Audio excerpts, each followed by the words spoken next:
কুরবানি সম্পর্কে তিনটি মাসআলা। এক নম্বর মাসআলা, কোন ব্যক্তি ঋণ অর্থাৎ ঋণ নিয়ে কুরবানি করতে চায়। এখন ঋণ নিয়ে কুরবানি করলে কুরবানি হবে কি? ফুকাহায়ে কেরাম বলেছেন ঋণ নিয়ে কুরবানি করলে কুরবানি হয়ে যাবে যদি ওই ঋণ সুদের উপর নিয়ে থাকে, তাহলে তার কুরবানি কিন্তু হবে। এক। দ্বিতীয় নম্বর মাসআলা হচ্ছে এটা, আমরা অনেকে শরীকানায় কুরবানি করি।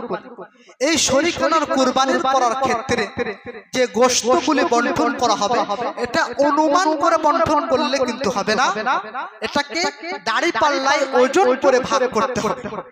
অনুমান করে ভাগ করলে এই ভাগ করাটা জায়েজ নয়। তৃতীয় নম্বর মাসআলা, কুরবানির অংশের মধ্যে মানে অংশের মধ্যে আপনি মৃত ব্যক্তির অংশ নিতে পারেন। যে পিতামাতা মারা গেছে তাদের অংশ আমি কুরবানি করব, কুরবানি করতে পারতে পারি।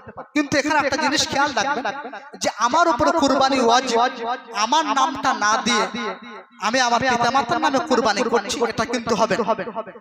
আগে প্রথম ওয়াজিব কুরবানির অংশ নেওয়ার পর যদি অংশ বেশি থাকে তাহলে মৃত ব্যক্তির নাম দিতে পারবে। ওই কুরবানির মধ্যে আকিকার নামও আপনারা দিতে পারবে, আকিকার নামও দেওয়া যাবে। আকিকা কুরবানি, আকিকা এবং কুরবানি ওয়াজিব কুরবানি একসঙ্গে অংশ নিয়ে কুরবানি করা জায়েজ আছে। এই যে গোশতের যে একটা গঠন আছে, কুরবানির গোশত, ওই যে মৃত্যু ব্যক্তি যে কুরবানি দিচ্ছেন তার গোশত, আকিকার গোশত, এই তিনটে গোশতের হুকুম কিন্তু একই। আপনি পুরোটাও খেতে পারেন, পুরোটাও দিয়ে দিতে পারেন, আত্মীয় স্বজন গরিব মিসকিন নিজেও রাখতে পারেন।